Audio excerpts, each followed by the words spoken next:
Good afternoon, everybody, and welcome to my 7-week writing challenge. And this is day 12.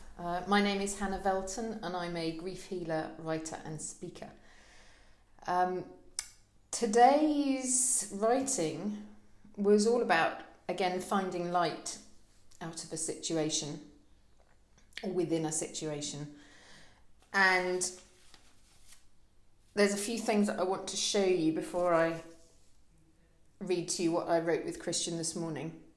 It's quite an emotional one, but I want to show you a few things which will sort of make sense of what we wrote about. I found these this morning. We have a, if you can see all of those, I've got a whole pile of paperwork from the search for Chris,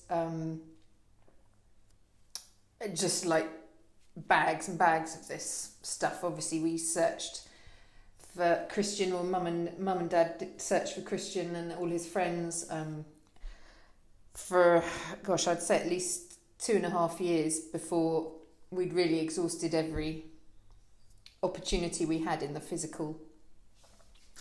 And I keep these boxes in my bedroom, behind a curtain, underneath my shelves of clothes.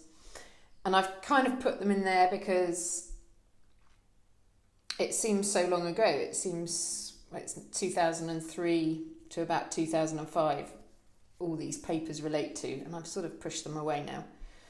But several things happened yesterday, and I was drawn to have a look through these. I was actually drawn to have a look for these letters. I was reminded of these letters. Now, these letters are from children who Chris met. They call him Chris Velton. This one's to Christ Velton. Anyway, these letters are from children that Christian met on his route. There's a few from Banjul in the Gambia, where he started off, or where he went through, and then this one is the last one he received it's written in French, and it's written just outside Quito. So this must be some little kid. It's actually so sweetly done. I've only just realised it's almost printed. Yeah, it's kind of like hand drawn, all the colours around the edges, and I'm not going to show the address, which is on the back, but it's very near to Quito, where Christian got attacked. So perhaps this is the last child that Christian really bonded with. I talked about Christian and his, he liked to always, kids were like so drawn to him, and he always, kind of the kids were always the ones who would come to him first to sort of prod him and explore him and see what he was like, and that would then he'd be able to develop a rapport with the children, and that would then lead the adults to trust him, to sort of let him into their lives and their communities. So those are the letters that I wanted to show you. In like inanimate objects, like letters, like I have a belt of Christian's. I have all these little bits and pieces that I know he handled, and I have it's not a shrine, because that's not how I feel it is, but it's like a little sort of collection of things that I have on a shelf of his, and I can feel the energy of these items.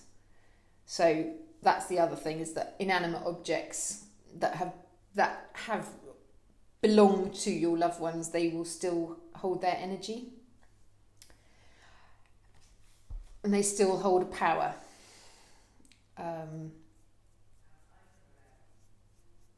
And I often use, along the years, I've used Christian's things in rituals. Not rituals as I would I've kind of come to label them rituals, but they're not rituals. They weren't consciously done. They're more thinking of the person, focusing on the person. When you use somebody's pen, I used to use our grandmother's pen, and for a reason which will come out in the book, I stopped using that pen and actually went to a different pen, this pen that I always write with now.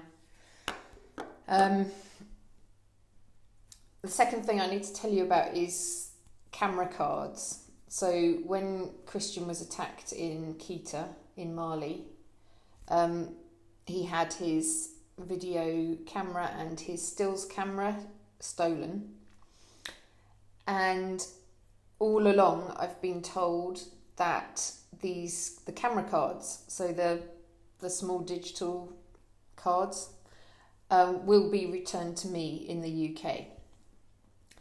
I've seen how this is going to happen. These camera cards are really important because they are the sort of final piece of this whole puzzle. When the camera cards are in my hands and I can see the pictures that Christian recorded and the one film, I think it's only one film that he made, it's going to kind of really close the story for several different reasons. And it's going to make our story very public and very visible.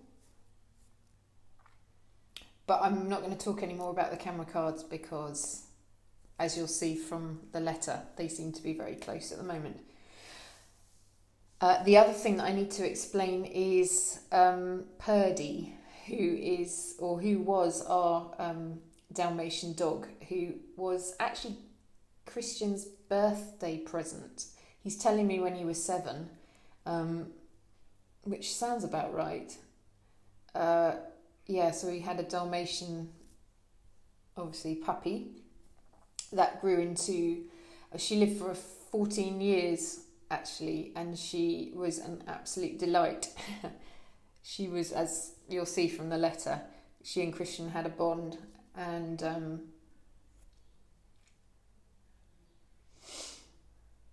is there anything else you want me to say about?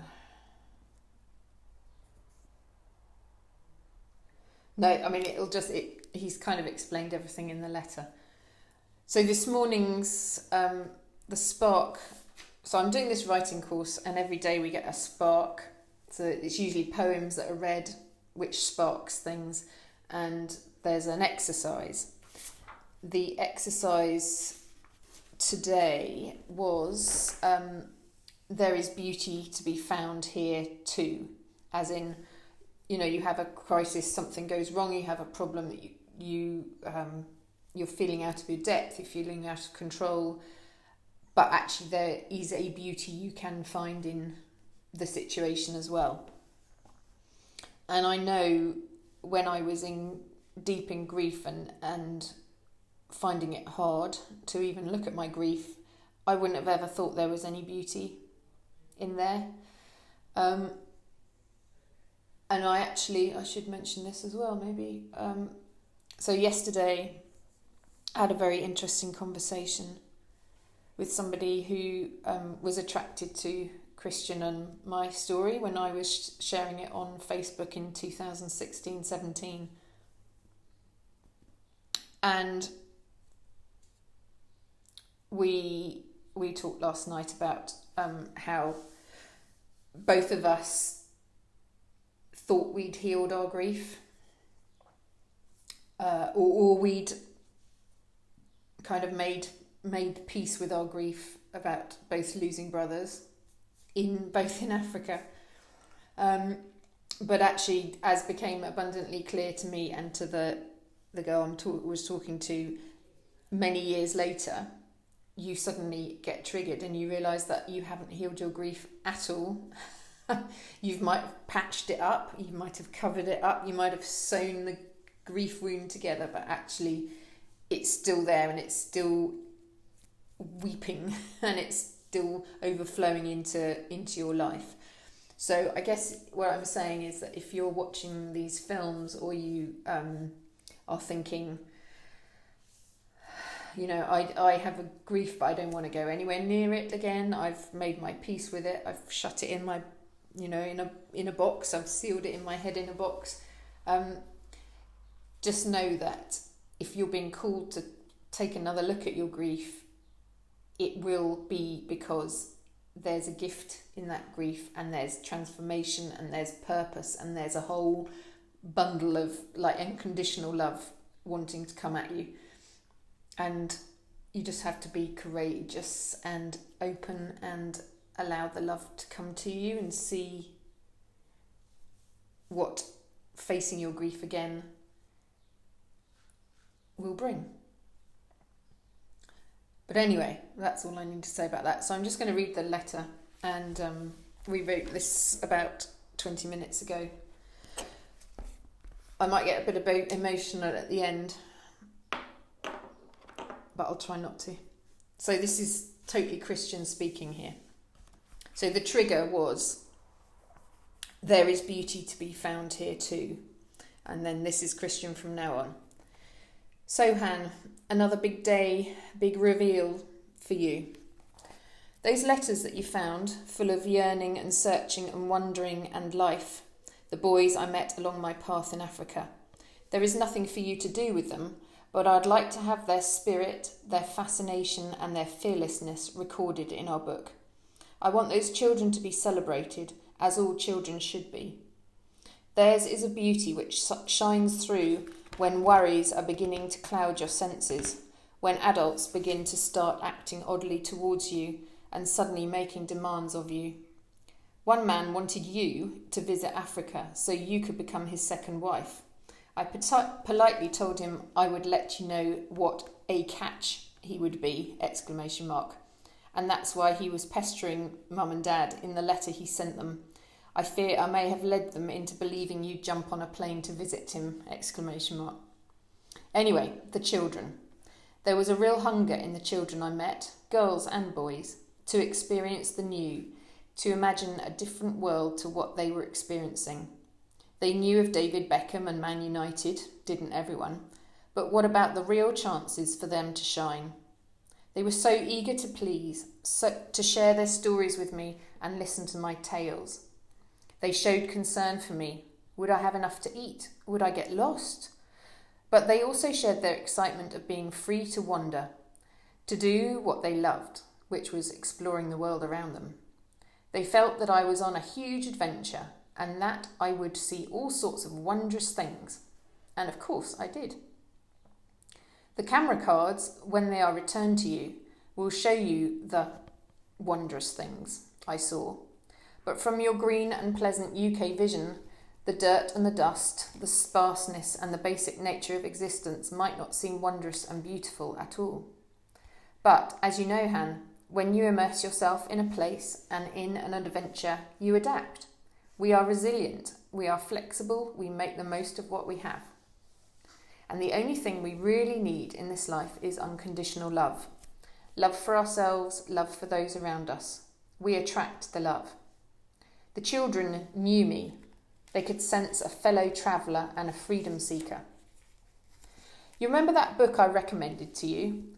What Dogs Know About Love? It was actually Dogs Never Lie About Love by Jeffrey Masson, but there we go. Well, dogs give out the same unconditional love as these children did. They want to be with you, they want to please you, they find joy in the simplest things. Dogs. I loved Purdy. What an angel she was to be around. All that joy bundled up within her spotty coat. Those brown eyes, ageless and abundant. I was reminded of Purdy's eyes when I really studied the children I met. I'm so sorry I never got to reply to their letters. They would have been heartbroken, and they were, not to have received replies. Promises of money, of a guitar, of visas, of educational benefits, of exchanges of words and love. I let them down. I have to tell you here, Han, that you have never let me down. Since I made the decision to go to Africa, you have supported my decision, although with hesitation and slight reluctance. Not surprising, seeing as you subconsciously you knew it would be the last time you would physically see me. You might have frozen when I went missing, unable to help, unable to show up at the fundraiser, unable to communicate your emotions, but there is no faulting your loyalty and your tenacity you've shown to, number 1, find me, number 2, heal with me, 3, allow me to explain, to apologise, to forgive, number 4, give me the airtime through you to personally interact with friends, number 5, made me whole by collecting the missing parts, number 6, and you were there by my side in Africa when I most needed support, comfort, a hand to hold and a shoulder to cry on. You were there with me. There is nothing for me to forgive in your actions in this life. Honestly, no guilt, no shame, no what ifs. You've played your role perfectly, as have our parents, my friends, the people I live with, the people who drew me down this African path. It's all just been perfect. Every moment of my life, well, the life you still live, was just as it should have been. And I will never be able to repay you for all you've done for me. The only thing I can do is reciprocate your unconditional love. And as you are fully aware, I stand by you now, shoulder to shoulder, on your left hand, holding your hand, bolstering you, giving you my love and strength. For whatever lies ahead, always know, and I know you know, that I will always be there for you like a loyal dog. And those camera cards, the last piece of the jigsaw, are closer than you could ever imagine to you. Watch out for that knock on the door. The timing is perfect. That will be a perfect moment you will treasure until this life is over and we can be rejoined. Ends, heart, kiss. So that's our writing for today. So it kind of draws, it almost actually feels like that's the end of the drawing together of the whole story, and like ironing out all the different parts and what I need to include in the book proposal that I'm writing. It does feel like the book's going to be full of those kind of letters, because I think they show like they're so intimate, and I've had real fears over sharing the letters that we've been writing since I showed that, since we were writing on Facebook. So a lot of recent time has been spent coming out of that fear and just being honest and sharing the stories and the letters that we write together. So yeah, the book is going to be full of all these kind of letters, and I think it's going to be it will be a very emotional read, the book we're going to write. It will do, because all the letters were written at the time, like the emotions, it's totally raw. And I think it's going to be an amazing book. I can't wait to write it. And in fact, most of it's already written. That's kind of the beauty of it.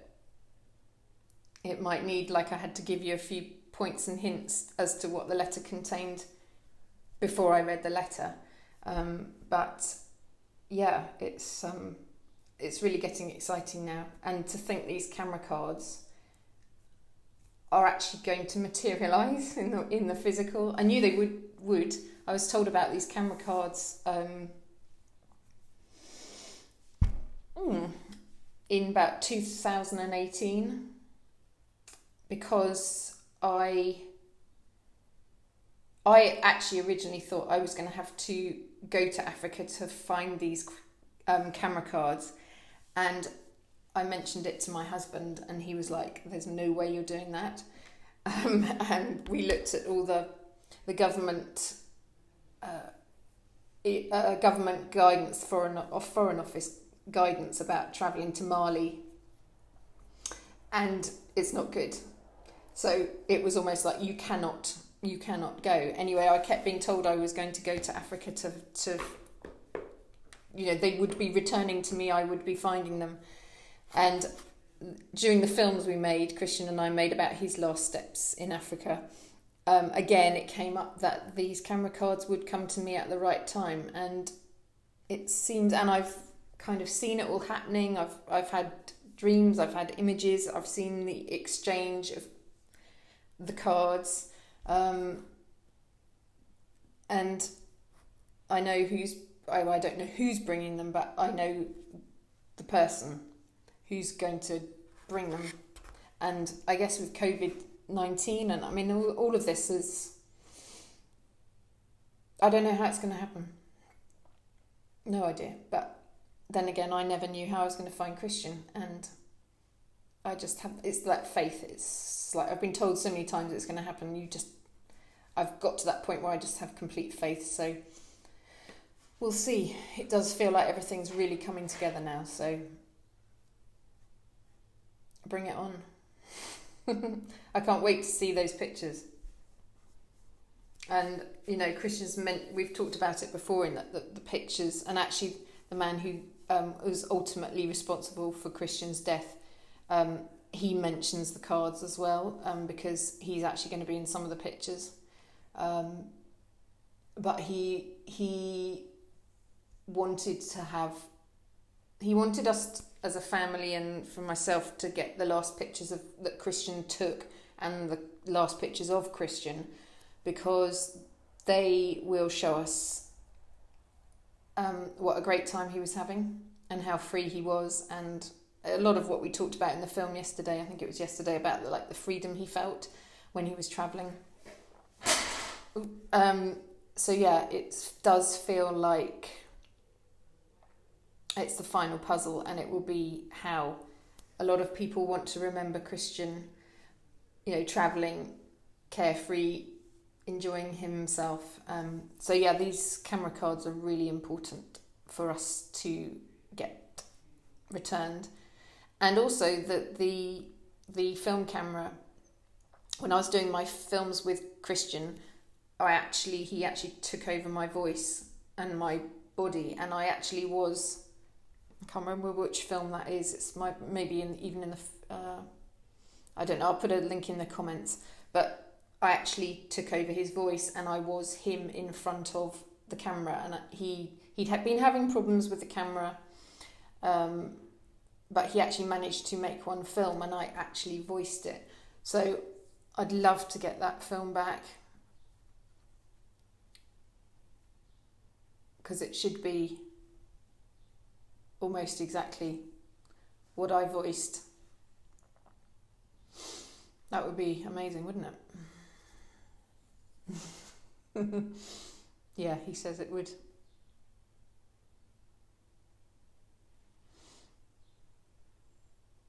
And it's like the impossible happens. Hannah, yeah, it does. It does. Anyway, that seems to be everything for today, and I think I've got Friday and Saturday, so I think I've got another 2 days of films, and then I have a week off before I actually start the book writing proposal. So I'm not sure what's going to happen next week. I think I might just need a rest for a bit, and I've got lots of other things I need to sort out and make plans for other, future projects. So I might just do another 2 days of these films and then leave it for, I don't know, we'll see how it goes. Okay, so lots of love, and I'll see you tomorrow. Bye bye.